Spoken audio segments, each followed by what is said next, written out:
va commencer par cette première étape de notre programme avec donc une table ronde sur l'actualité du marché du travail pour que vous puissiez avoir finalement la toile de fond d'un marché qui a été passablement modifié, notamment par la crise Covid, par les éléments géopolitiques que l'on connaît, par les aides qui ont pu être aussi apportées par l'État.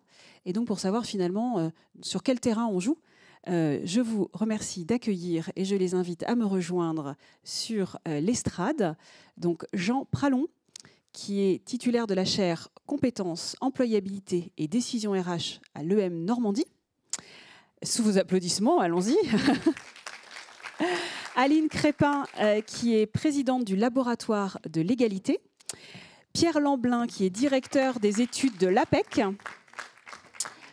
Agathe Franc, qui est présidente de l'association Women Forces, qui est partenaire de cet événement.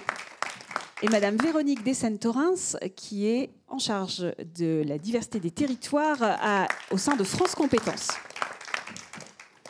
Alors j'ai le plaisir de vous rejoindre. Moi aussi j'ai des petits papiers, parce que c'est un moment un peu important. Je vous invite à prendre les micros, comme ça ce sera aussi simple. Donc je vais commencer avec vous, Pierre Lamblin. Donc je vais vous demander peut-être de présenter rapidement l'APEC. Bonjour. Le marché du travail, donc l'APEC fait partie des acteurs majeurs qui observent le marché de l'emploi. Pour commencer, s'il y avait quelques éléments saillants des évolutions récentes ou à venir du marché de l'emploi, avec une petite particularité pour les cadres, qu'est-ce qu'il faudrait qu'on retienne?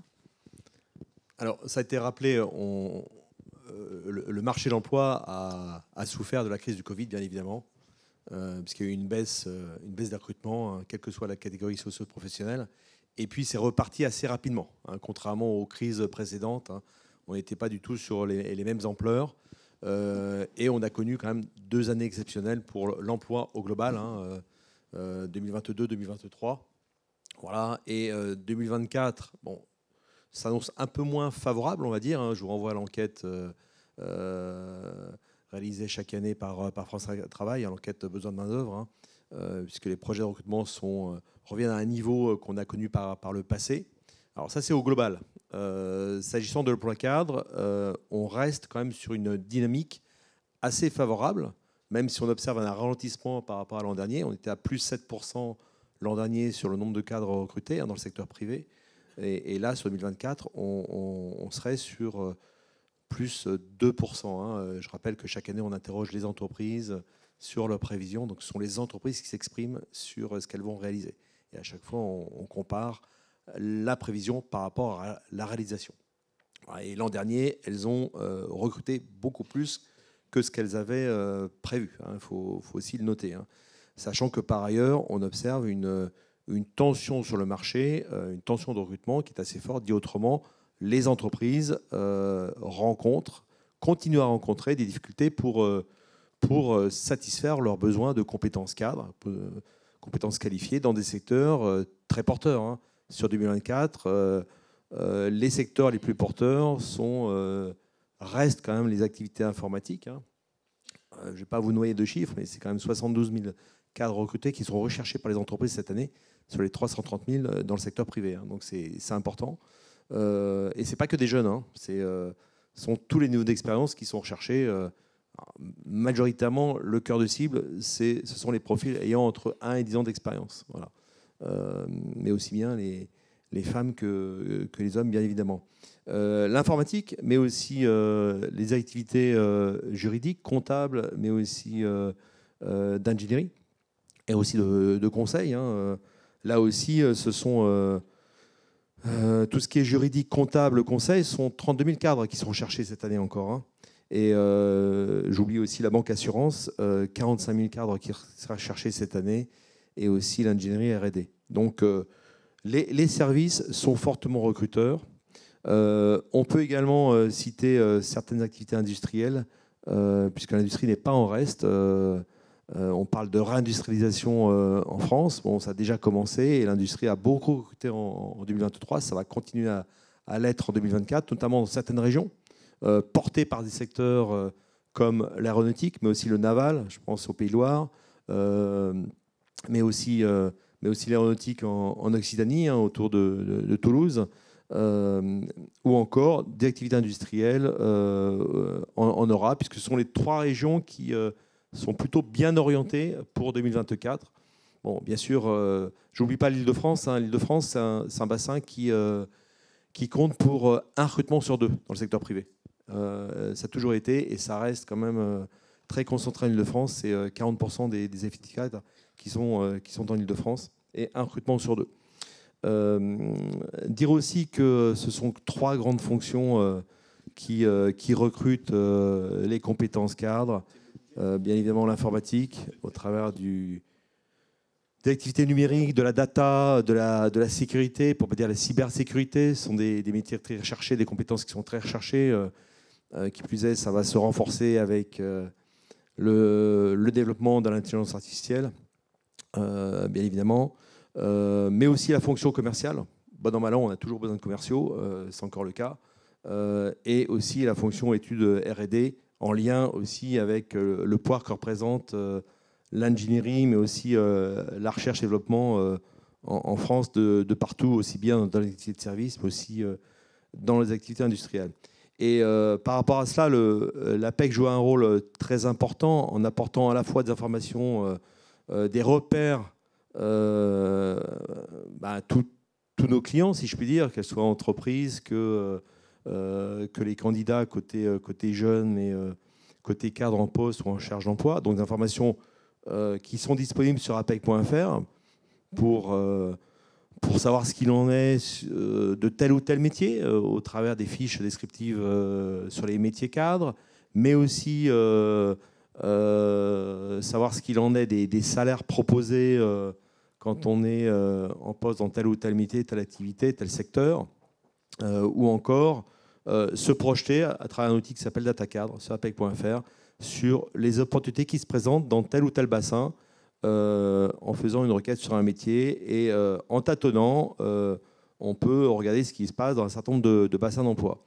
Et bien sûr, c'est tout le rôle aussi du réseau de consultants, de conseillers à l'APEC, en tant qu'opérateur du conseil dans l'évolution professionnelle, sur lequel reviendra ma voisine de gauche. Nous apportons bien sûr au quotidien énormément de conseils, de services auprès des candidats pour les aider dans leur stratégie de recherche, pour optimiser leur candidature, pour leur donner toutes les clés pour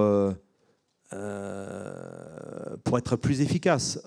Sachez qu'on a plus de 40% des candidats que l'on accompagne qui ont réalisé une mobilité dans les 12 mois qui ont suivi l'accompagnement. Donc, on voit tout le bénéfice de l'accompagnement.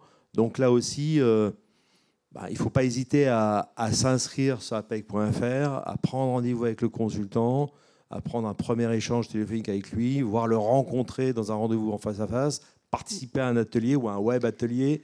Ça semble de sujets, je ne l'ai pas cité, mais notamment comment activer son réseau. C'est fondamental aujourd'hui. Et ça, Pierre, on va le voir toute la journée. Voilà, donc effectivement, on est en train de finaliser un partenariat avec l'APEC pour qu'on ait un dispositif encore plus spécifique pour vous. Mais d'ores et déjà, 2 choses à retenir. l'APEC et France Travail offrent des outils pour mieux comprendre la dynamique du marché de l'emploi. Tout à fait. Et on essaye de s'assurer que, globalement, le marché est bien orienté. Il y a eu une période plus que atypique juste après la sortie du Covid. Là, on revient sur ce qui se passait un petit peu avant. Mais elle est restée courte puisque ça a duré mais c'est plutôt, quelques mois. Le contexte est quand même plutôt, mais assez différent d'une région à l'autre, d'un métier à l'autre. Voilà. D'où le fait qu'il faut regarder dans le détail. Merci beaucoup, Pierre. Merci. Donc, on se rend compte que ça, c'est à la fois valable pour tous les métiers, en fait, avec une particularité cadre d'être notamment particulièrement concentré en Île-de-France, mais c'est valable un peu pour tout le monde. Sur cette question du rapport au travail, et je vais me retourner vers Jean Pralon, la notion du rapport au travail, là, on parlait des emplois, où est-ce qu'ils sont, quel est leur nombre, comment s'interroger sur l'évolution des salaires, par exemple. Donc, vous avez mené un baromètre. Est-ce que vous pouvez nous présenter les éléments qui vous semblent les plus intéressants pour les conjoints et les conjointes qui nous suivent aujourd'hui, pour comprendre la réalité de ce nouveau monde du travail?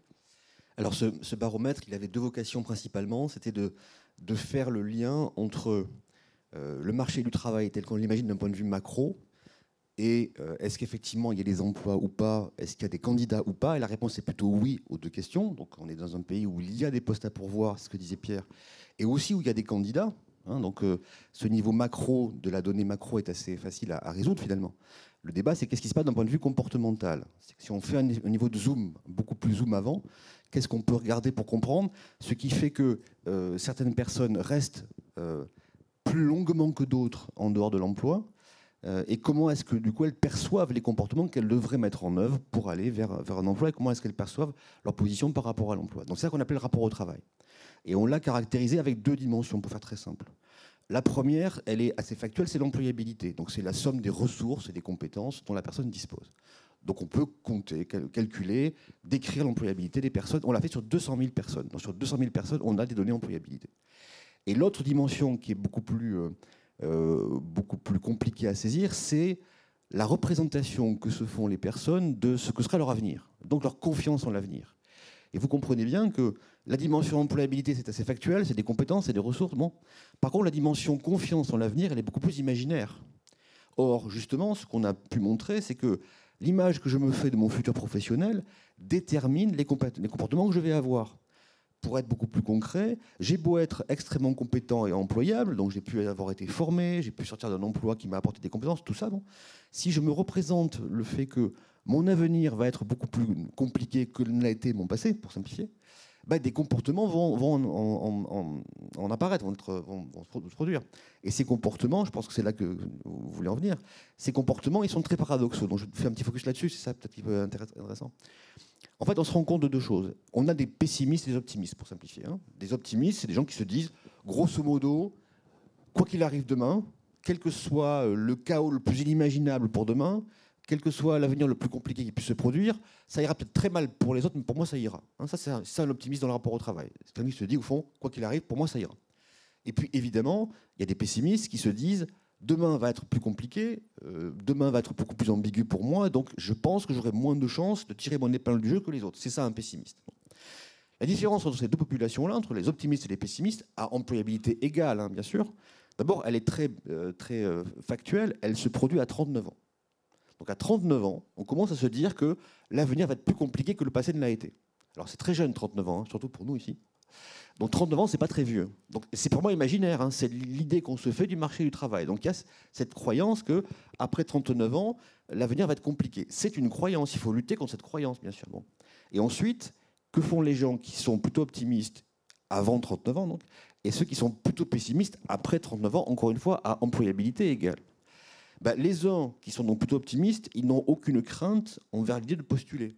Quand je suis optimiste, je n'ai pas de problème à me prendre en refus. Si une entreprise me dit ce ne sera pas vous, ça ne me traumatise pas. Je n'y vois pas une confirmation particulière dans le fait que je suis dans la merde. Bon, pour simplifier. En revanche, ceux qui ont plus de 39 ans et qui sont donc ces pessimistes, ils vont avoir un comportement très contre-intuitif, ils vont cesser de postuler. Ils vont cesser d'avoir des comportements proactifs de recherche d'emploi parce que justement, ils vont craindre la réponse négative. Et ce qui caractérise le pessimiste, dans la vie en général, mais là en particulier, c'est le fait de se confronter à des événements qui vont renforcer son pessimisme. Alors quand on postule, c'est assez naturel de ne pas être pris partout. C'est assez basique. Bon, c'est pas quasiment un peu comme le loto, 100% des gagnants, vous connaissez l'histoire. Bon. Donc il faut bien postuler pour avoir un emploi. Et donc la logique, c'est que plus je postule, plus j'ai de chances d'avoir un emploi. Mais évidemment, plus je postule, plus j'ai de chances d'avoir des réponses négatives, évidemment. C'est logique. Et les gens qui sont dans cette position de pessimiste sont des gens qui vont, en quelque sorte, et malgré leur employabilité et leurs compétences, décrocher de pratiques de recherche d'emploi qui seraient vertueuses pour eux. Ça, c'est un message important. Ne pas confondre l'employabilité et l'accès à l'emploi, ce sont deux choses différentes. L'accès à l'emploi, c'est des pratiques de candidature, donc c'est faire des CV, etc. etc. Bon. Ça, c'est de la technique de recherche d'emploi. Ça n'empêche pas d'être compétent par ailleurs. Donc, ce n'est pas parce qu'on maîtrise mal encore peut-être les techniques de recherche d'emploi et la mécanique de surface du marché du travail qu'on n'est pour autant pas employable et pas compétent. Ça, c'est un sujet vraiment très important. Donc là, il y a un sujet important à traiter, c'est comment on reconnecte ces gens qui sont ces pessimistes employables, qui sont très nombreux, qui sont des gens qui sont qualifiés, compétents, employables et qui ont en gros plus de 40 ans, pour simplifier, qui commencent à être un peu atteints par le pessimisme. Comment est-ce qu'on les reconnecte à la réalité de leur marché du travail, qui est un marché du travail qui est très demandeur, qui est très désireux d'avoir des gens comme eux. Merci beaucoup. Et donc pour tous ceux qui veulent maintenant évidemment découvrir l'enquête qui a été réalisée donc par l'EM Normandie, le groupe Actual et en partenariat avec Le Figaro. Donc vous avez aussi des vidéos qui vous le présentent. Donc je retiens le marché plutôt orienté, on parle de tension sur le marché de l'emploi. Il faut se méfier des représentations que l'on a du marché de l'emploi. On se croit souvent moins employable que l'on ne l'est, mais il y a l'emploi et il y a les techniques d'emploi, les techniques de recherche d'emploi pour monter sur l'emploi. Donc ça, c'est important. C'est pas parce que je prends des refus qu'il n'y a pas d'emploi et qu'au contraire, je ne vais pas trouver l'emploi qui va me convenir.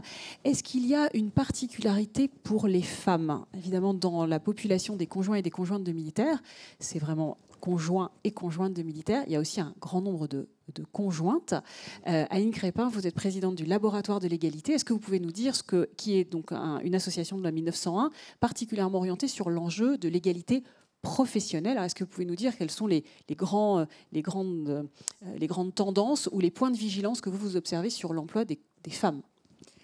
Alors, bonjour à toutes et à tous. Et bien sûr, la place du travail des femmes, elle reste quand même cantonnée aujourd'hui à très peu de filières. Donc ça, c'est quelque chose qui a du mal à bouger.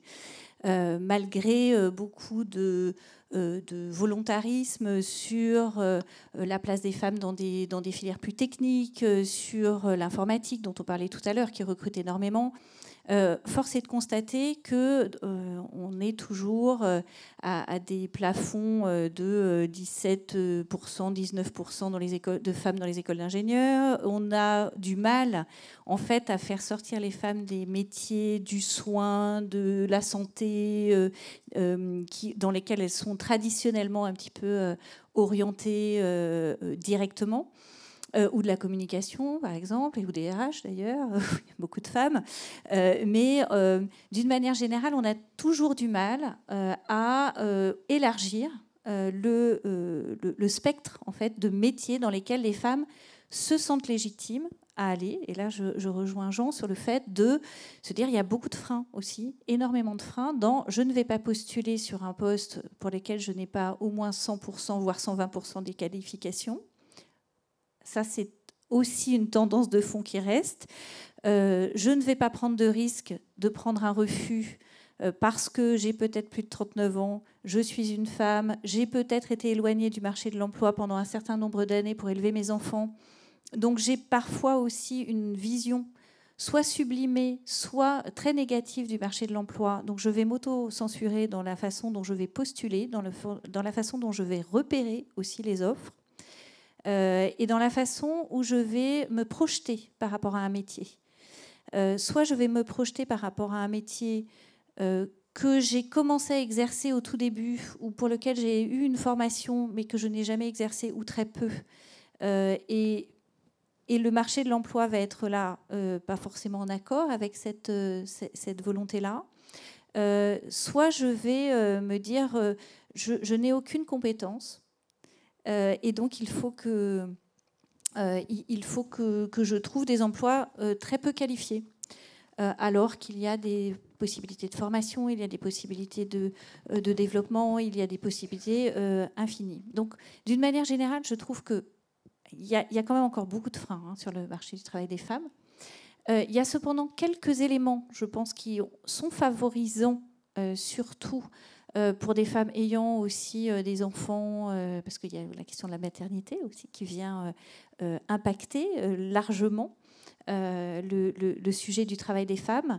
Ces dernières années, grâce et là, pour le coup, à la crise Covid, qui a quand même généré aussi des modifications d'organisation dans les entreprises, le fait d'avoir la possibilité de faire du télétravail sur certaines fonctions, pas sur toutes, mais permet aussi d'avoir une meilleure organisation de la vie professionnelle et de la vie privée, de pouvoir réorganiser aussi les tâches de la famille différemment.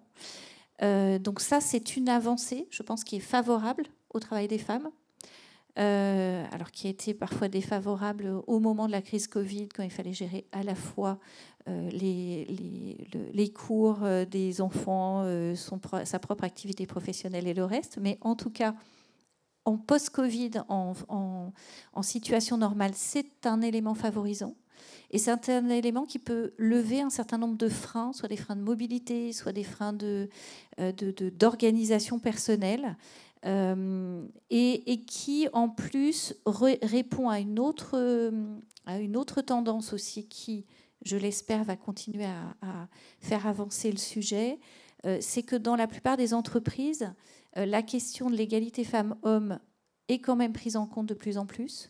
La question de l'équilibre des temps de vie est aussi quelque chose qui est considéré de plus en plus dans les entreprises. Alors, souvent dans les grandes, qui ont aussi un certain nombre de contraintes sur le sujet, mais également dans les petites, et surtout parce qu'il y a, encore une fois, comme on le disait tout à l'heure, une contrainte en fait sur le marché de l'emploi. Donc on trouve difficilement des candidats sur certains postes. Donc on est plus enclin en tant qu'entreprise à réorganiser sa façon de voir le travail, à réorganiser justement soit ses horaires, soit sa façon de considérer le télétravail.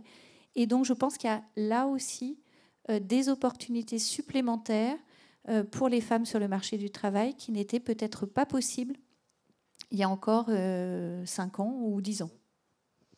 Merci. Alors, on y reviendra. Donc, on a un marché qui a été modifié par la crise Covid, par d'autres inducteurs qu'on a vus tout à l'heure.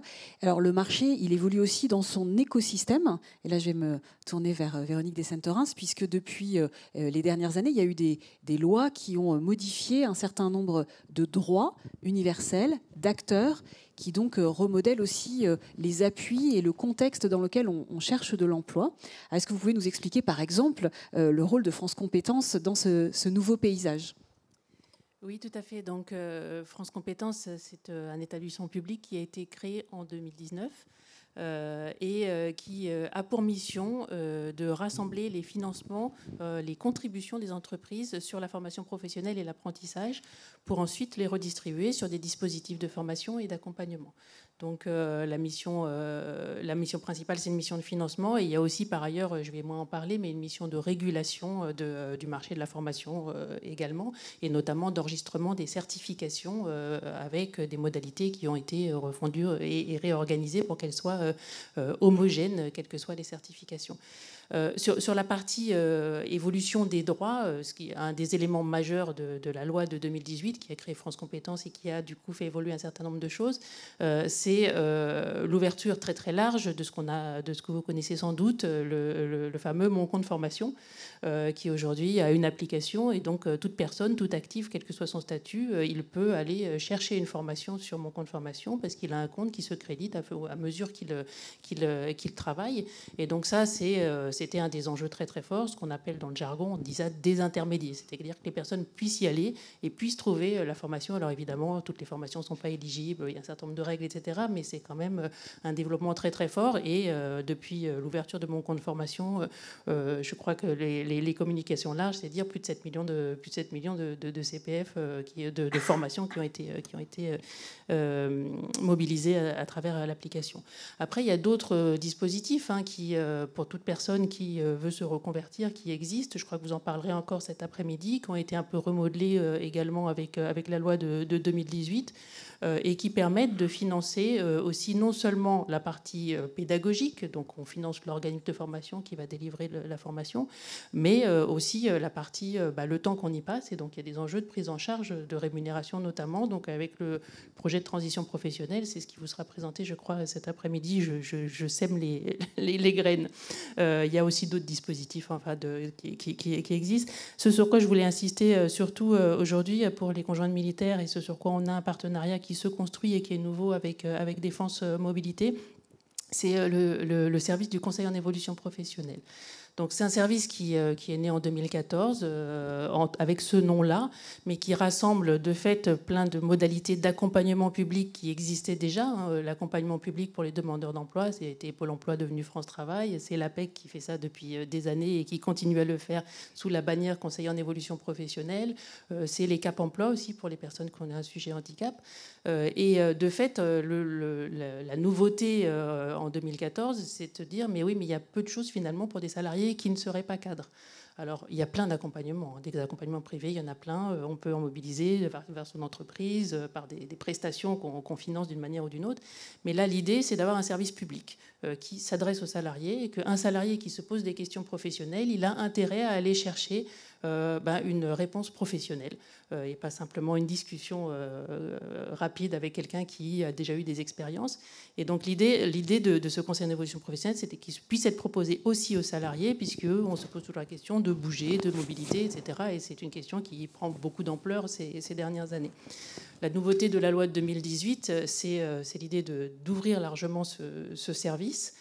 C'est France Compétences qui a eu cette mission de l'organiser pour les actifs occupés. Donc aujourd'hui, il y a tout un réseau d'opérateurs qui sont des opérateurs qu'on a appelés Avenir Actif. Donc vous entendrez ce mot qui n'est pas encore très connu et qui peuvent délivrer ce service à tous les salariés, tous les salariés et indépendants. Alors salariés, ça peut vouloir dire que vous avez aussi un double statut, c'est-à-dire dès que vous avez une activité professionnelle, vous pouvez aller le mobiliser. Quand ils sont cadres, ils ont le choix. Voilà, ils peuvent aller voir l'APEC si c'est mieux.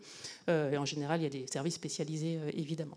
Et donc là, depuis 2020, ce service est ouvert. Il y a eu près de 600 000, enfin 170 000 personnes qui en ont mobilisé. Il reste des enjeux de notoriété, parce que j'imagine que tout le monde ne le connaissait pas aujourd'hui. Donc c'est assez logique et c'est assez récurrent. Donc il y a un vrai enjeu de notoriété, c'est-à-dire un salarié qu'on aurait besoin, il peut aller le chercher.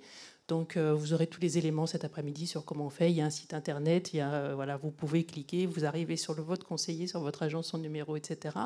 Et puis il y a aussi un enjeu de parcours derrière.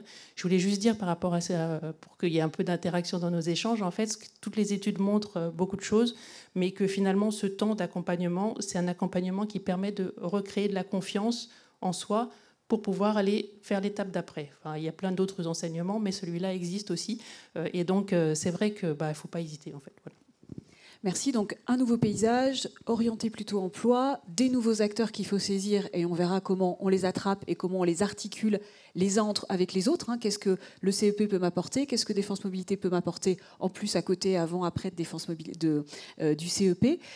Mais là, on est aujourd'hui pour parler des conjoints de la communauté de défense. Et donc, on a vu qu'il y a un certain nombre d'éléments plus généraux. Et donc, Agathe Franc, est-ce que vous pouvez nous faire un peu le portrait de la situation peut-être plus spécifique encore des conjoints de la communauté de défense que vous connaissez bien, puisque Women Forces, c'est un peu leur porte-voix? Oui, tout à fait. Alors, tout d'abord, je voudrais vous remercier. Je voudrais remercier le général Paris. Je voudrais également remercier Thibaut Devancé, donc le DRHMD, et toi aussi, Bénédicte, ainsi que toutes les équipes, pour le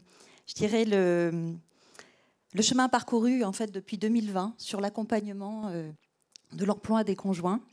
C'est une problématique qui a été prise en compte par le ministère des Armées depuis 2020, puisque en fait Women Forces l'a mise en lumière à ce moment-là, et ça a été identifié comme un enjeu de fidélisation pour permettre finalement aux militaires et aux foyers de militaires d'augmenter leurs revenus.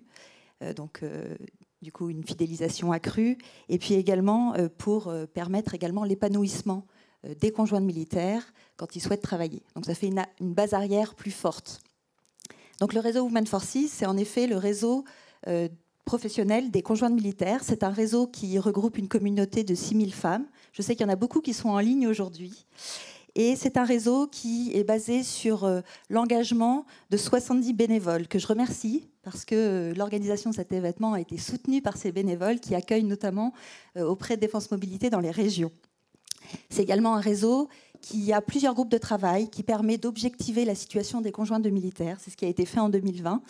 Et qui permet aussi de proposer des propositions d'amélioration au ministère des Armées. Et on a beaucoup travaillé avec Défense Mobilité.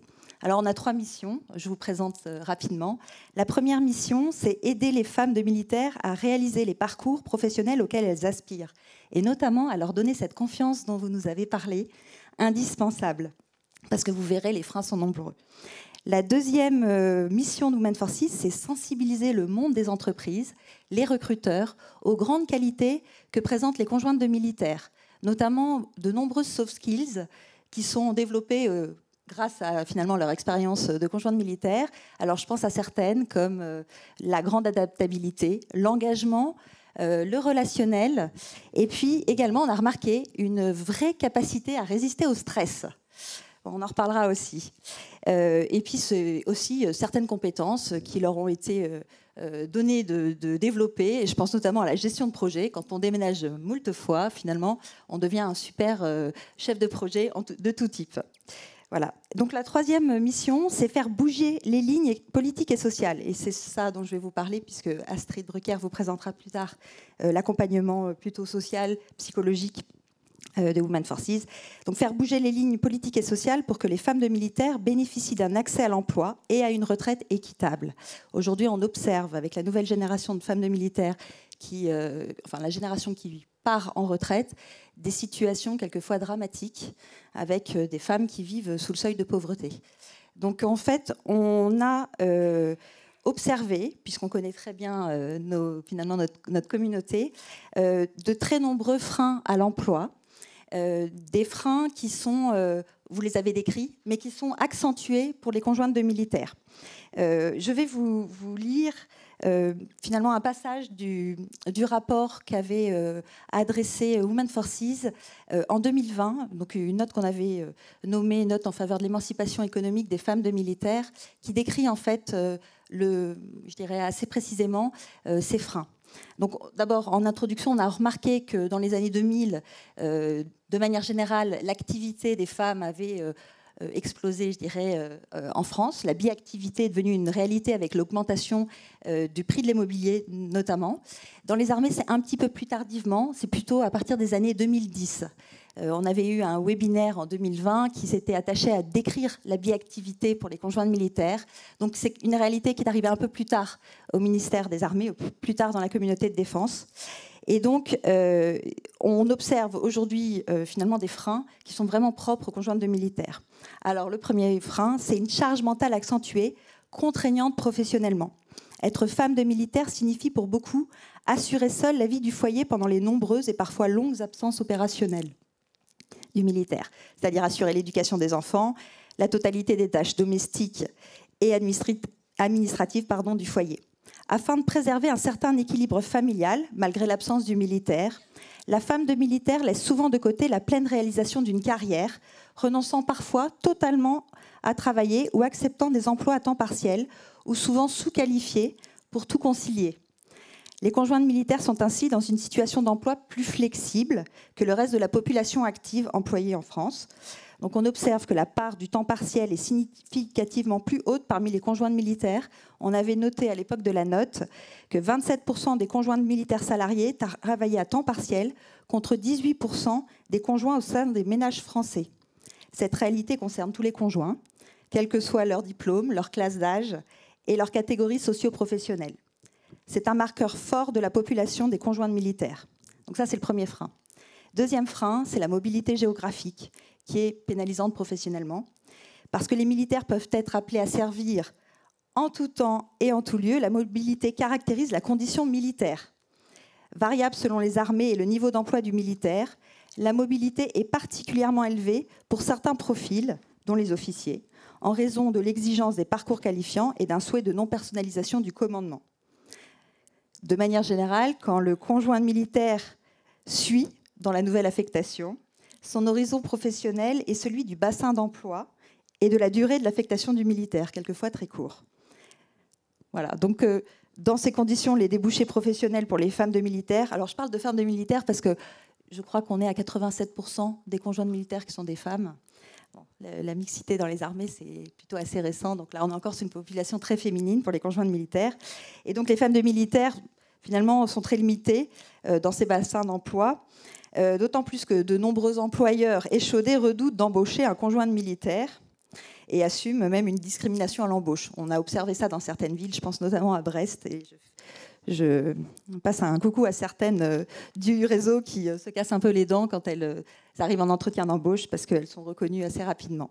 Donc on sait aussi qu'on a souhaité valoriser les territoires par l'implantation d'unités opérationnelles en zones économiquement défavorisées, donc ce qui fait que certains bassins d'emploi pour les bases de défense ne sont pas forcément porteurs pour la recherche d'emploi. Alors, je vais donner peut-être 2 mots sur l'emploi des conjoints fonctionnaires. On en reparlera aussi tout à l'heure, puisqu'un accompagnement de défense mobilité nous permet de les accompagner. Les mutations pour suivi de conjoints ne se soldent pas toujours par une issue rapide et heureuse, puisqu'il arrive quand même que les courts préavis entre l'annonce du lieu d'affectation et la date effective de mutation ne permettent pas aux administrations, pas toujours, de s'organiser, notamment lorsque le système d'affectation est régi par un système de points, et je pense aux enseignantes donc de l'éducation nationale. Alors, pour les conjoints de militaires à leur compte, les déménagements signifient pour beaucoup une perte de clientèle, de patientèle, des nouveaux locaux à retrouver, une activité à réamorcer. Et puis, de manière générale, quand on arrive dans une nouvelle ville, la femme de militaire ne peut souvent compter que sur elle-même, mais on va voir comment faire autrement. Pour sa recherche d'emploi, souvent, elle ne bénéficiera pas du soutien de sa famille basée dans une autre région pour faire garder ses enfants, ni de son réseau professionnel pour rebondir, puisqu'elle vient de le quitter géographiquement, ni même parfois de son conjoint, et c'est du vécu, déjà parti en opération. Alors, quelques chiffres. La marine estime que 32% des conjoints de marins sont au chômage l'année qui suit une mutation, et la gendarmerie a observé que 59% des conjoints avaient accepté une rémunération moindre après une mutation. Je vous parle de la gendarmerie parce que le réseau Women Forces accompagne aussi les conjointes de gendarmes. Alors, pour de nombreuses femmes de militaires, la mutation signifie période de chômage, puis quand le bassin d'emploi ne permet pas de choix, un départ à zéro dans une nouvelle activité, sans capitalisation possible sur les expériences passées. La multiplication des mutations induit pour les femmes de militaires des discontinuités dans leur parcours professionnel, particulièrement pénalisantes financièrement et pour la cotisation à la retraite. Voilà. Donc, je rajouterai peut-être 2 derniers freins, si j'ai encore le temps. C'est la journée pour vous. Merci Bénédicte. Alors, on a parlé tout à l'heure d'employabilité. Là, je sors de cette note. On s'est bien rendu compte que les parcours atypiques étaient quelquefois difficiles à mettre en évidence. Et là, la notion de confiance devient indispensable, puisque les conjointes de militaires ont souvent des CV atypiques. Et puis, je parlerai peut-être du dernier frein, qui est le frein culturel. Donc, en fait, jusqu'il y a peu, on a vu que l'explosion de la biactivité dans l'univers de la défense, c'est plutôt dans les années 2010. En fait, jusqu'à présent, le modèle RH des armées pouvait s'appuyer sur une pleine disponibilité des conjoints sans emploi. Et le travail des conjoints peut peut-être encore être perçu comme un frein au parcours du militaire. Donc, il y a un ajustement du modèle RH à trouver, notamment concernant la mobilité du militaire, à ajuster au juste nécessaire opérationnel. Donc, c'est pour ça qu'en fait, on se mobilise sur des journées comme aujourd'hui, pour pouvoir finalement redonner confiance aux conjointes de militaires, aux conjoints et conjointes de militaires, également pour pouvoir valoriser tout ce qui a été mis en place dans le cadre des 2 plans famille, et notamment de l'offre, l'amélioration et je dirais l'augmentation de l'offre de services de défense mobilité. Donc, de manière générale, ce type de journée permet aux conjoints de militaires d'avoir, je dirais, quelques idées inspirantes pour pouvoir cultiver la confiance en l'avenir dont vous avez parlé tout à l'heure. C'est aussi l'occasion de présenter l'accompagnement intégral, on va le voir, social du ministère des Armées, et puis de montrer aussi aux conjointes militaires que derrière l'engagement du militaire, peut-être les sacrifices auxquels elles consentent, finalement c'est toute la communauté de défense qui se mobilise aussi pour les accompagner. Voilà. Merci Agathe. Donc c'est pour ça qu'on fait une journée et on peut l'applaudir effectivement. C'est votre journée justement pour pouvoir exprimer ce que vous vivez, que l'on puisse voir ce qui rejoint finalement le quotidien ou ce qui est commun à l'ensemble des actifs, mais également ce qui est très spécifique pour essayer de comprendre comment on peut apporter des solutions. La plupart des solutions étant déjà en vous, d'ailleurs on va le voir, hein, les témoignages vont nous montrer comment des conjointes ont déjà réussi à prendre en compte ces spécificités.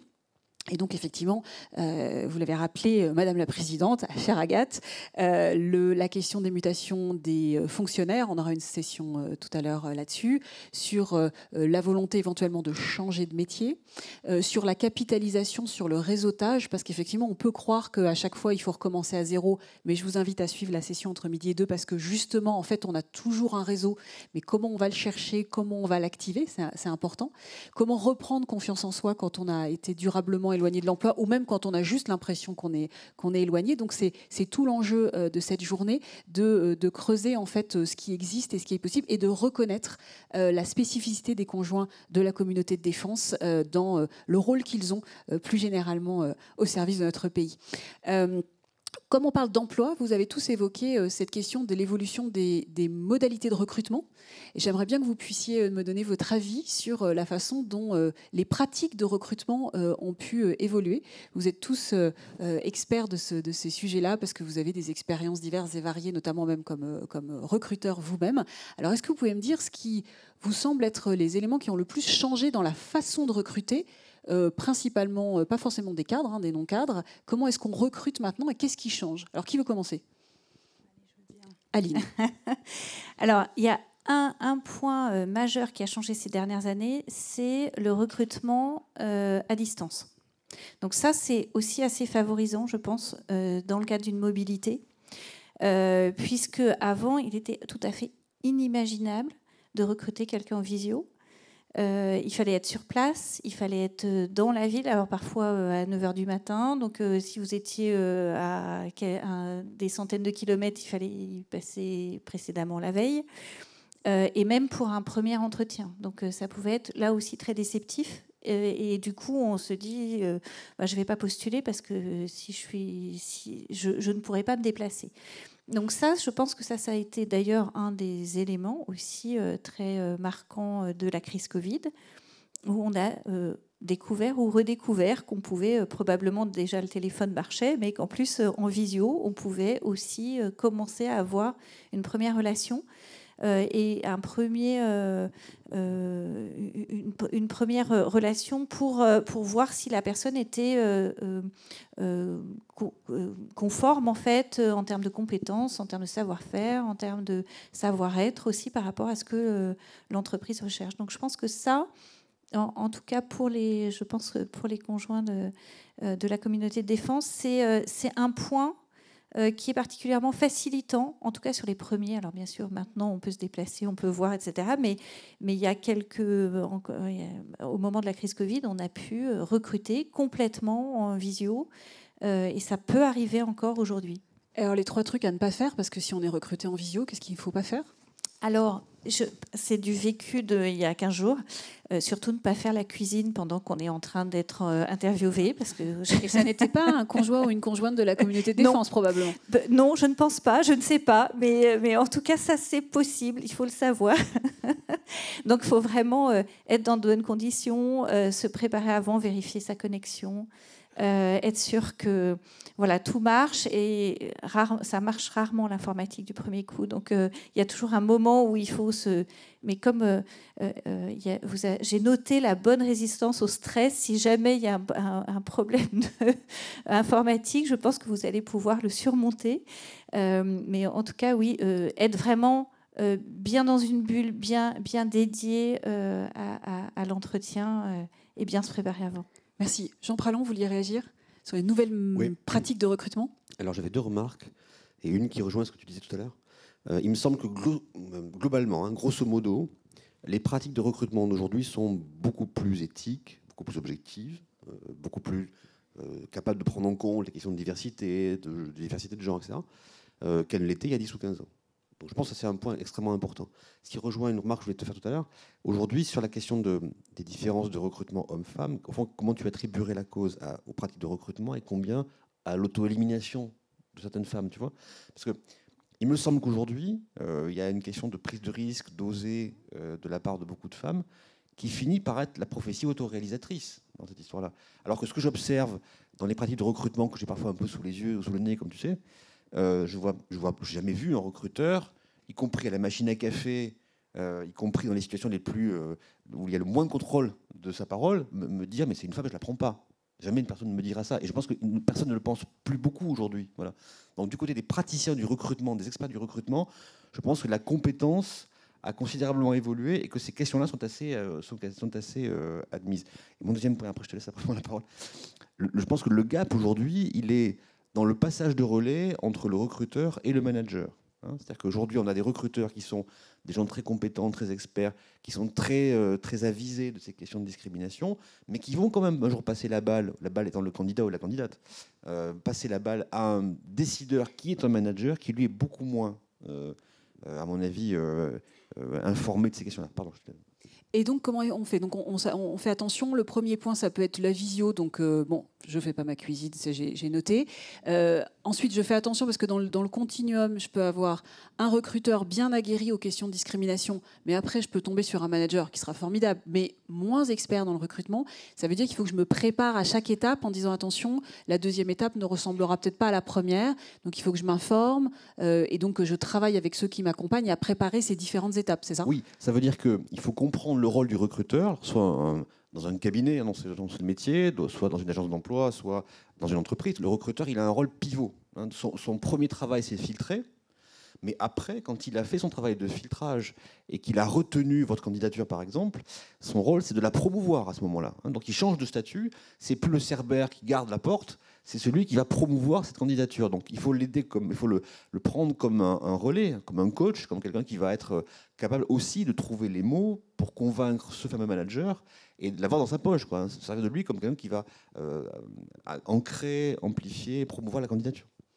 En même temps, j'ai entendu, il n'y a plus de discrimination sur les femmes, moins. Alors, ce n'est pas forcément tout le temps constaté. Je pense que le laboratoire de l'égalité montre qu'il y a encore un petit peu de travail sur les stéréotypes. Il y a encore un peu de travail. Mais ça a quand même bien avancé. Enfin, moi, ça fait une vingtaine d'années que je suis sur ces questions-là. On est encore en train de s'en parler, donc ce n'est pas complètement terminé. En revanche, je pense qu'effectivement, il y a eu une vraie progression au niveau des recruteurs et des recruteurs professionnels, en particulier, publics et privés. Je pense qu'on a vraiment monté une barre très forte.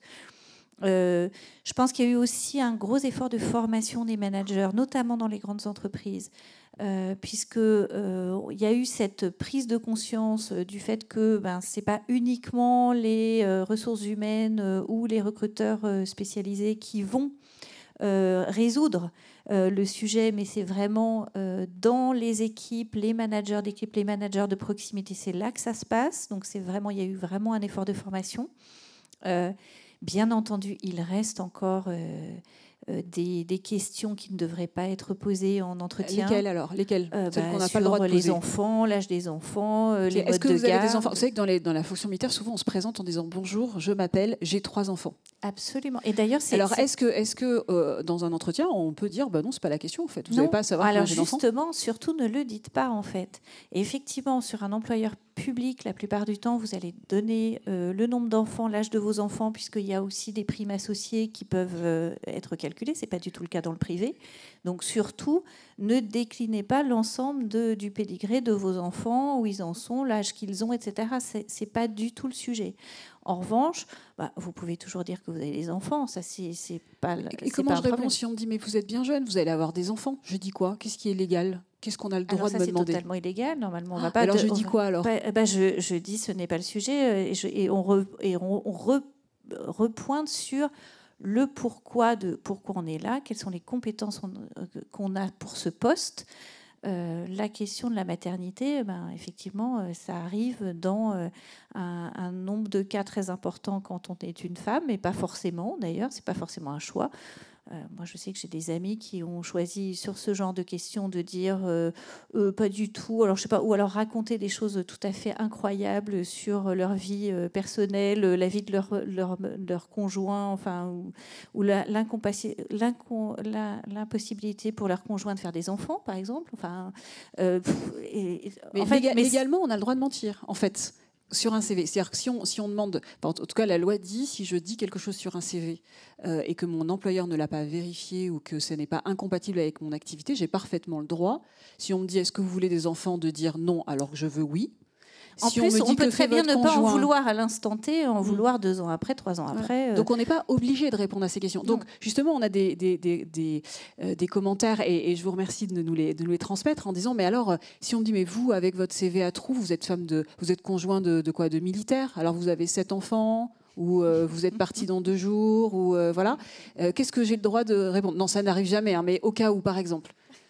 Alors, vous avez le droit de répondre. Alors déjà, les trous, vous êtes en droit d'avoir des trous dans un CV. C'est de plus en plus le cas, en fait. Je pense qu'il faut lever un tabou là-dessus aussi, parce que souvent, on se dit « Ah non, mais moi, mon CV est atypique ». Alors ça, le nombre de gens que j'ai pu accompagner, la première fois, ils me disent « Bonjour », ils me disent « Moi, j'ai un CV atypique ». Et je crois que tout le monde a un CV atypique, en fait. Donc là, il faut arrêter de se dire qu'on a un CV atypique parce qu'on a des trous, parce qu'on a des... Enfin, aujourd'hui, je pense qu'il n'y a pas...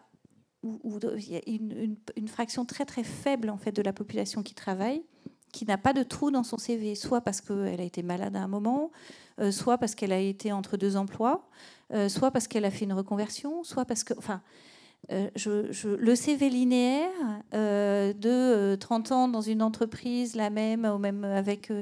c'est de moins en moins le cas. Et ça sera de moins en moins le cas. Donc là, il faut lever... Donc on ne s'excuse pas d'avoir des trous dans le CV, déjà. Non, et on ne se dit pas que c'est parce que je suis conjoint de la communauté de défense c'est que ce je m'excuse. Au niveau du réseau, c'est en fait garder vos réflexions personnelles, votre situation personnelle le plus longtemps possible pour vous. En entretien, revenez sur votre parcours. Vous pouvez justifier finalement toutes les expériences de manière assez aisée, parce qu'en effet, il y a de plus en plus de personnes sur le marché de l'emploi qui ont des parcours très variés, notamment avec l'essor des métiers du numérique. Beaucoup choisissent de se reformer un peu tout au long de leur parcours. Donc je pense que c'est vraiment le message qu'il faut faire passer. Il ne faut pas rester sur ses freins personnels, garder cette situation personnelle pour soi. La durée dans le bassin d'emploi, en fait, on n'en sait rien. Il y a des conjoints qui font aussi ensuite le choix de rester en célibat géographique. Bon, tout est possible. Oui, et puis la durée de contrat, il faut aussi avoir en tête qu'il n'y a pas que des CDI, en fait. Sur le marché, vous pouvez être en CDD, vous pouvez être en intérim, que vous soyez cadre, expert, ça existe. Donc, ne projetez pas non plus forcément en CDI pendant 10 ans, en fait. C'est pas ça la norme. Et là, quand on parle de ça, et je pense que c'est ce que le professeur Prélin va nous dire en partie, c'est qu'on projette ce que l'on pense que l'employeur attend, si j'ai à peu près compris le baromètre. Alors, ce que je voulais dire, c'est effectivement se confronter à des questions bizarres. Si on le prend sous l'angle de « il me faut un travail, donc je dois me soumettre aux questions bizarres », c'est très problématique. On peut se dire aussi, au fond, ces questions bizarres, si on s'y confronte, si elles arrivent, qu'est-ce qu'elles disent de l'entreprise que j'ai en face de moi? Soit c'est du small talk, et en me raccompagnant jusqu'à la porte, le recruteur ne sait pas quoi dire, et donc il me dit tiens, vous avez des enfants, bon, c'est du small talk, c'est pas grave. Soit ça fait partie d'une démarche qui révèle une culture, qui révèle une façon de voir les choses, qui révèle des attentes particulières. Et là, il faut se poser la question qui est de se dire, est-ce que ces gens-là sont les gens avec qui j'ai envie de bosser? Est-ce que les gens qui me posent ces questions-là, en les pensant vraiment, en faisant des critères de connaissances importants, de sélection, est-ce que ce sont des gens avec lesquels je vais être bien? Et là, la réponse peut très bien être non. Donc, est-ce que c'est une question qui passe par là, par maladresse? Bon, soit. Ou bien est-ce que c'est une question qui révèle une culture et on a le droit de ne pas avoir envie de bosser avec des gens qui ont cette culture-là. Voilà. Tout à l'heure, vous parliez de la formation des recruteurs et des managers donc, qui réalisent ces entretiens de recrutement. On a remarqué qu'il y avait une vraie disparité sur le territoire. En effet, à Paris, il y a des pratiques de recrutement qui sont modernes. On trouve que dans certains bassins d'emploi, où finalement les entreprises sont peut-être moins habituées à accueillir des profils un peu différents, la problématique est quand même plus forte dans certains bassins d'emploi que dans d'autres. Voilà. Donc c'est un sujet. On n'a pas toujours le choix en plus de l'entreprise dans laquelle on souhaite travailler. Pierre, sur les pratiques de recrutement, ce qui évolue, ce qu'il faut garder en tête. Oui, avant de parler de pratiques, je voudrais revenir un instant sur les discriminations, notamment à l'embauche, puisque c'est un sujet qu'on traite régulièrement en matière d'études. On a publié récemment sur le sujet. Et on en reparlera lors des rencontres Égalité Pro que l'APEC organise à plusieurs reprises cette année. Parce que c'est un vrai sujet à la fois sur la question du salaire. À l'heure où je vous parle, on a toujours un écart de salaire en défaveur des femmes. Les hommes gagnent toujours à profil et poste égal 7% de plus que les femmes. Et l'écart n'a pas bougé depuis 10 ans. Donc il y a encore beaucoup de chemin à parcourir. Le sujet est de la même ampleur sur les discriminations, puisque les femmes sont quand même beaucoup plus nombreuses, et je parle des cadres, beaucoup plus nombreuses en proportion que les hommes à dire qu'elles perçoivent, qu'on leur pose des questions qui ne devraient pas être le cas en entretien d'embauche, à la fois sur la situation féminine, mais aussi sur le genre. ça ne devrait pas être. Donc elles sont largement plus nombreuses que les hommes. Et je ne parle pas du sexisme et des propos qui sont peu tenus en entreprise. Je reviens sur le sujet des pratiques de recrutement pour dire que, bien sûr, il y a des évolutions. Souligner quand même que l'offre d'emploi reste quand même le canal privilégié des recruteurs, qu'elle soit diffusée sur les sites sur apec.fr ou donc confiée par les entreprises à l'APEC qu'on publie, mais aussi via les réseaux sociaux, LinkedIn bien sûr, qui sont plus importants en proportion pour les diffuser. Donc principal canal pour faire connaître l'offre. Donc c'est aussi se rendre, quand on est candidat, quand on est à la recherche d'un emploi, se rendre le plus visible possible, puisque l'entreprise, je l'évoquais tout à l'heure, l'entreprise est multicanal aujourd'hui. Donc c'est l'offre, mais aussi les réseaux sociaux qui diffusent aussi des offres. C'est aussi les candidatures spontanées qu'elles reçoivent quand on est en grande entreprise, quand on a une image assez importante, mais c'est aussi le réseau de contacts, puisque l'entreprise est amenée souvent à recontacter des collaborateurs qui ont pu travailler par le passé, mais aussi des candidats qui ont postulé à un moment donné, mais qu'elle peut recontacter à un autre moment. Sachez que la plupart des cadres qui sont recrutés étaient déjà connus par l'employeur, par l'entreprise, dans une grande proportion. Donc il faut entretenir ces différents canaux, il faut être visible de tous. Et dans la publication qui a été... dernière publication sur les pratiques de recrutement qui est publiée cette semaine, donc sur l'évolution des pratiques, on observe que l'aide de motivation a moins d'importance aux yeux des recruteurs que par le passé. Le CV reste quand même fondamental. Donc je peux la faire par ChatGPT. Alors, c'est pas l'impact de ChatGPT. Le CV, c'est fondamental. Donc là aussi, c'est toute la manière de rédiger un CV, qu'on utilise ChatGPT ou pas, ou qu'on se fasse aider. Donc là aussi, il ne faut pas hésiter à se tourner vers l'APEC. On est là pour conseiller, aider. Mais c'est aussi aujourd'hui beaucoup plus de recruteurs qui présélectionnent via le téléphone, donc qui passent un pré-entretien avec le candidat, les candidats, avant de le rencontrer. Là aussi, il faut se préparer. Donc, il y a des outils pour cela. On a notamment sur apec.fr un simulateur d'entretien pour se tester autant de fois qu'on veut. Là aussi, c'est une question de pratique. Il y a des choses qu'il ne faut pas faire. Par exemple, ne pas parler trop tôt du salaire, forcément. Le salaire, c'est vraiment le dernier point à évoquer quand on est en entretien d'embauche. C'est quand on vous veut qu'à la fin, on va nous demander combien. Exactement. Je ne suis aucun... Exactement. Et l'importance aussi, ça a été dit, des compétences comportementales, des soft skills, qui sont... Alors, on en parle plus aujourd'hui comme si ça n'avait jamais existé avant. Mais ça a toujours existé. Après, moi, je m'inscris complètement en faux quand j'entends dire qu'il n'y a que ça qui compterait. Ben non, c'est un triptyque. Les compétences, c'est du technique, des compétences très pointues dans certains domaines, sans quoi, de toute façon, on ne sera jamais recruté, mais aussi du transversal. C'est l'animation d'équipe, l'animation en mode projet qui compte de plus en plus. On ne bosse pas seul dans son coin. Aujourd'hui, il n'y a pas de professeur d'un bus, si je puis dire, qui travaille seul dans son coin sur un projet. Ça n'existe pas, ça. Mais aussi les compétences comportementales, donc cette rigueur qui est recherchée par les recruteurs.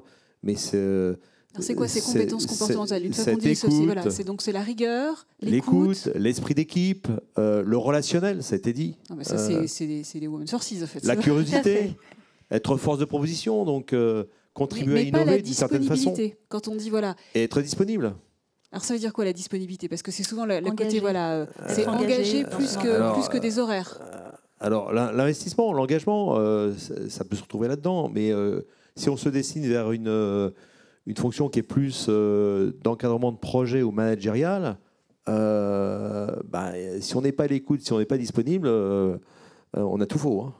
Donc, pour valoriser sa candidature, il faut prendre en compte ces attentes des employeurs en disant je ne pars pas de ce que je suis, mais de ce qu'ils recherchent. Je me prépare à ces nouvelles étapes parce que l'important, ce ne sera pas la façon dont je serai habillée pour mon entretien physique, mais éventuellement si je suis au fond de ma voiture pendant mon entretien téléphonique. Donc, c'est aussi important d'avoir la voix, d'avoir le peps dès l'entretien téléphonique, quitte à laisser les enfants chez maman s'il le faut. Il faut se mettre dans les meilleures conditions qui soient, à la fois pour soi-même mais aussi pour la personne qui va vous regarder si vous êtes en visio. Enfin, c'est que du bon sens. Oui, mais ça se prépare. Mais... Ce que vous disiez, il faut se préparer quand même. Ça se prépare. Ouais, il y a des simulateurs qui existent, chez nous comme ailleurs. Donc, faut se roder. Enfin, c'est comme quand on intervient comme aujourd'hui, il y a ce qu'on appelle le media training. Donc voilà, c'est que de la pratique. Et vous avez fait des heures de préparation et je vous en remercie. Véronique de Saint-Terrain, sur cette question de l'actualité du recrutement. Je voulais rebondir peut-être moins sur les pratiques de recrutement que sur les pratiques, y compris des personnes, sur leur reconversion. Finalement, au quotidien, on voit bien qu'il y a toutes sortes de pratiques et en fait, les études le montrent que finalement, on a cette idée qu'il faut arriver compétent quand on se présente à une entreprise. Alors évidemment, elle va chercher des compétences. Mais est-ce que quand on change de métier, par exemple, quand on veut trouver un nouvel emploi et quand on change de métier, est-ce qu'il faut arriver déjà tout prêt avec toutes les compétences? Et c'est vrai qu'y compris la puissance publique a beaucoup valorisé le fait qu'il fallait aller chercher des formations plutôt longues, plutôt certifiantes, en dehors de son entreprise de départ, avant d'arriver dans une entreprise à l'arrivée. Et en fait, tout ça, c'est vrai pour certaines personnes. Il y a ces parcours-là qui existent et quand ils sont accompagnés, c'est encore mieux.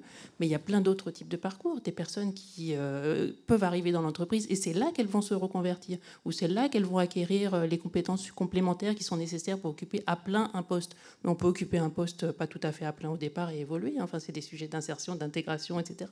Et en fait, tout l'enjeu de la formation associé aux enjeux de mobilité et donc de reconversion, c'est aussi que les personnes elles-mêmes ne se mettent pas des freins, comme c'était dit tout à l'heure, à se dire finalement je ne suis pas celui qu'on attend. Dans une période en plus où il y a des tensions dans le marché du travail, de plus en plus, l'idée c'est d'arriver à appuyer sur des compétences complémentaires qui vont faire que vous pouvez peut-être occuper à plein votre poste, puis après évoluer, puis après faire d'autres choses, proposer d'autres choses à l'entreprise.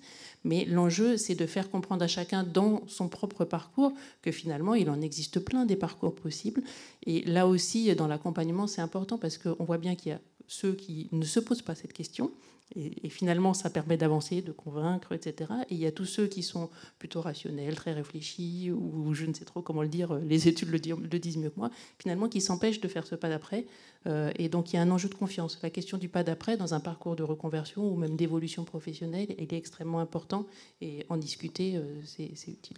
Donc je me méfie en fait de mes représentations et de mes imaginations. C'est pas possible parce que comme j'ai un trou dans le CV, ça va pas le faire.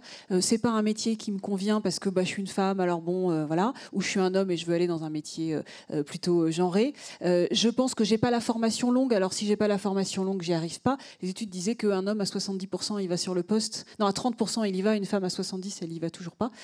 Donc j'enlève ça en disant en fait c'est le recruteur qui verra s'il a envie de me donner ma chance. Donc, j'ai pas forcément besoin d'une formation longue pour dire une fois que j'ai coché toutes les cases, on va m'embaucher. Sinon, je vais être surpris de pas avoir un avis positif. Je ne surinterprète pas les retours que j'ai des recruteurs parce qu'ils sont dans un moment particulier. Je me méfie des mauvaises questions qui ne sont pas légitimes et donc j'ai le droit de les rembarrer ou de me dire mais qu'est-ce que c'est que cette boîte qui me pose ce type de questions. Donc, il y a vraiment une question sur la représentation. Agathe Franc, vous vouliez intervenir ? Je sais tout à fait ça. Et je pense qu'en fait, il ne faut pas rester seul dans ses recherches d'emploi. Il faut vraiment se faire accompagner, surtout quand on connaît ses freins, peut-être un manque de confiance en soi. Donc se rapprocher de réseaux comme le réseau Women for Cis, mais il y en a d'autres. Se rapprocher finalement de tous ces dispositifs qui existent et qui permettent en fait de se dépasser et de se préparer au moment de cette recherche d'emploi. C'est là qu'on arrive à faire les meilleurs bons en termes de rémunération et également qu'on arrive à retrouver une envie de postuler. Et le point qu'on a abordé qui était spécifique, c'est la question de la mutation et des doubles carrières. Donc, dans quelle mesure la mutation, les changements de domicile, les changements de bassin d'emploi, la difficulté à concilier deux parcours professionnels dans des bassins d'emploi qui sont parfois limités, quel regard vous avez sur ce que ça représente comme contrainte, ce qu'il y a comme nouvelles opportunités, comment on prend ça ? Peut-être Jean Pralon ? Alors moi, je vais juste dire qu'en fait, la problématique des mutations, c'est quand elles sont trop nombreuses. On a pas mal de témoignages. On a cherché notamment des femmes qui pouvaient témoigner sur leur période de chômage pour monter cette journée. En fait, c'est un peu l'usure quelquefois. Et on voit à cet âge des 39 ans qui finalement représente quelquefois une succession de mutations. Donc en fait, c'est arriver à garder un dynamisme sur ces différentes affectations et rebondir. C'est pour ça qu'il faut se faire accompagner. Et moi, je dirais que c'est un gage d'adaptabilité qui est recherchée aujourd'hui par les entreprises. Les recruteurs, qu'est-ce qu'ils recherchent comme les managers? Ce sont des gens, des candidats qui sont immédiatement opérationnels. Donc, et aussi qui s'adaptent assez rapidement à leur environnement. Donc une personne qui a changé d'environnement plusieurs fois durant sa vie professionnelle, bon, va s'adapter plus rapidement. Donc c'est quelque chose, c'est un gage de confiance pour son futur manager aussi. Donc c'est pareil, je ne m'excuse pas d'avoir changé de job régulièrement. Au contraire, j'explique que non, au contraire, je suis capable d'y aller. Il faut capitaliser sur cette expérience-là et la valoriser du mieux possible. Et c'est là où je rejoins ma voisine de gauche. C'est justement de se faire accompagner, se faire aider, de ne pas rester seul. Parce qu'on ne sait pas toujours comment valoriser cette expérience-là. Et ça s'apprend. Voilà, et ça permet aussi de se différencier des autres candidats, parce qu'on n'est pas seul sur le marché. Et puis encore une fois, il n'y a pas que le CDI. Il n'y a pas que le CDD non plus, parce que j'ai vu passer une remarque en disant il y a beaucoup de refus, même sur un CDD. Parce qu'aussi, vous êtes seul face au recruteur final. N'oubliez pas de pousser la porte des agences d'emploi.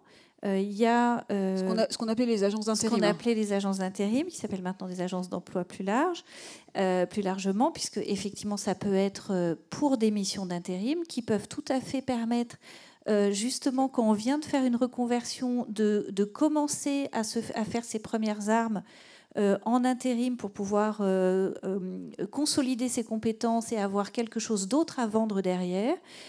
Ça peut être un moyen aussi, quand on ne sait pas sur quelle durée on est là, de pouvoir avoir cette flexibilité. Ça peut permettre aussi, quand on n'a justement pas la possibilité de s'organiser, de pouvoir aussi moduler son temps de travail ou sa façon de travailler ou ses périodes de travail par rapport à des périodes off éventuellement. Donc, je pense que ça aussi, on n'a pas forcément le réflexe parce qu'on pense qu'on doit se débrouiller tout seul face au marché du travail. Et dans les agences d'emploi, vous avez des gens qui sont là pour vous conseiller, pour vous vendre en fait à l'entreprise finale. C'est des agents de talent en fait. Voilà, et les cabinets de recrutement, c'est pareil. En fait, l'idée, c'est de se dire, je vais confier ma candidature, je vais expliquer ce que je sais faire, ce que je sais moins bien faire. Mais ce que j'ai envie de faire, comment je vois comment je me projette, sur quel type d'environnement, sur quel type d'entreprise aussi, ou quel type d'organisation, quel type de culture d'entreprise, ça c'est hyper important. Et puis derrière, c'est l'alchimie qui va se faire avec le conseiller, mais que ça peut être effectivement France Travail, ça peut être l'APEC, ça peut être des agences privées d'emploi. Ou des cabinets de recrutement, mais en tout cas, l'intermédiation est particulièrement précieuse parce que vous avez un sponsor, vous avez quelqu'un qui va vous présenter sous votre meilleur jour par rapport à une mission donnée. Et ça peut être aussi le coup de pouce, le marchepied dont vous pouvez avoir besoin. Pierre Lamblin. Oui, je voulais simplement rajouter, tu évoques l'intérim, le CDD par rapport au CDI, mais aussi à toutes les formes alternatives au salariat, hein, que sont l'auto-entrepreneuriat, le portage salarial, qu'il ne faut pas écarter, hein, d'autant plus quand on a une expertise, une expérience professionnelle, on peut la valoriser de cette façon-là. Là aussi, ne pas hésiter à se faire accompagner. L'APEC a développé des dispositifs justement sur ces formes d'emploi, et justement pour préparer son projet. Et Pierre, justement, merci. C'est l'occasion de parler de la disponibilité en replay d'un webinaire qui a été fait avec Women for Cities et l'APEC sur les formes alternatives d'emploi. Et donc, en fonction des questions que vous nous poserez, on reviendra sur ce point. Donc, il y a beaucoup, effectivement, de questions. Et merci pour les questions que vous nous posez. Donc, il y a des questions sur les opportunités d'emploi au sein du ministère. Ce sera abordé dans les prochaines sessions. Sur comment est-ce qu'on valorise le fait d'avoir eu des successions d'emplois. Comment est-ce qu'on parle effectivement, non pas des mutations, mais simplement on a changé de job et donc on valorise son adaptabilité. Comment est-ce qu'on entretient un réseau qui n'existe pas du tout quand on vient d'arriver dans une nouvelle région? C'est justement tout l'enjeu de la session qu'on aura entre midi et deux, parce qu'en fait, personne n'a pas de réseau. C'est moyennement français, mais en fait, croire qu'on n'a pas de réseau, c'est une croyance limitante. On va utiliser des grands termes de gestion des ressources humaines. Ce sont des croyances limitantes et en fait, il faut tuer les croyances parce que ce sont seulement des croyances. Donc, ces éléments que vous nous transmettez, on va en faire justement des éléments très concrets après. Je vous propose de donner le mot de la fin, ce qui vous semble être important à retenir pour les conjoints et les conjointes qui nous suivent aujourd'hui, de toutes les forces armées et forces rattachées, mais également de la gendarmerie nationale, hein, puisque des forces mobilité accompagnent aussi les conjointes de la gendarmerie nationale. Qui commence ? Je veux bien, je ne vais pas être très longue. Je pense que je vais reprendre ce que vous aviez dit. En fait, c'est faites-vous accompagner, ne restez pas seul. Allez chercher vos droits là où ils sont accessibles. Et il y en a plein qui ne sont pas suffisamment, ou pas en tout cas suffisamment connus ou suffisamment mobilisés. Alors on verra, c'est pour ça qu'on fait une session d'information et d'orientation pour commencer à vous dire quelles sont les cordes qu'il faut attraper. Président, je vous propose de terminer par vous à la fin. Et donc, Alors, punchline, le recrutement n'est pas une supply chain. C'est-à-dire que... Trop de mots d'anglais. Oui, si on se laisse aller à nos croyances spontanées sur le marché du travail, on va imaginer que le recrutement, c'est une sorte de chaîne d'approvisionnement, dans supply chain en français. Donc dans l'industrie, hein, c'est Amazon, je vois les grands... Si je suis quelqu'un qui manque un peu de confiance et qui n'est pas un expert du recrutement, ce qui est le cas de la majorité des gens, et que j'ai une offre d'emploi, je dis, mais il y a forcément sur le marché des gens qui sont pile poil faits pour être comme ça. Parce qu'on va lire sur une offre d'emploi un profil idéal, un diplôme comme ci, une expérience comme ça, et si je projette mon imaginaire sur cette annonce, je me dis, il y a 1000 personnes comme ça, hein, comme la chaîne d'approvisionnement. On se dit forcément, si je veux acheter un boulon pour ma voiture, je me dis, il y a forcément une usine qui en fabrique. Voilà. Donc si je lis une offre d'emploi, il y a forcément des filières de formation, des filières d'emploi qui fabriquent des gens pile poil comme ça. Donc moi, je ne suis pas comme ça. Voilà. Le recrutement, ce n'est pas de la chaîne logistique, ce n'est pas de la supply chain, ce n'est pas de l'industrie qui fabrique des gens sur étagère. C'est des gens qui ressemblent un peu, beaucoup, un peu moins à ce que l'entreprise souhaite avoir. Et donc, c'est de la négociation, c'est de la mise en relation. Ce n'est pas de la supply chain. C'était ma punchline. On vérifiera à la fin que tout le monde a compris. Et c'est gros applaudissements, bravo. J'ai une fan, merci beaucoup. Une fan. Aline Crépin. Moi, je voudrais juste dire que le fait d'être une femme et d'être une mère de famille, parce que je l'ai vu là-dessus, ne doit pas être un frein à l'emploi. Donc, déjà, si vous partez en vous disant « je suis une femme et je suis une mère de famille, j'ai moins de chances que d'autres d'y arriver », en fait, vous allez l'avoir derrière la tête en permanence. Moi, j'ai vu, et alors pour peu que vous soyez senior, en plus, là, vous allez arriver en disant « ah oui, je sais bien ». Moi, avec mon âge, et la plupart du temps, en plus, ça ne se voit pas. Donc moi, j'en ai vu aussi des gens qui arrivaient comme ça, en vous donnant à peine le bonjour dit, tous les freins à l'emploi qu'elles avaient dans la tête. Donc surtout, vous oubliez ça. Le fait d'être une femme est une force. Le fait d'être une mère de famille est une force. On l'a vu tout à l'heure, vous avez plein de talents d'organisation, d'agilité, d'adaptabilité, de prise de décision, de discernement, etc. Donc faites-en une force. On fonce. Pierre. Oui, pareillement, je dirais, croyez en vous, osez, et entourez-vous de conseils, puisque vos talents sont recherchés et appréciés.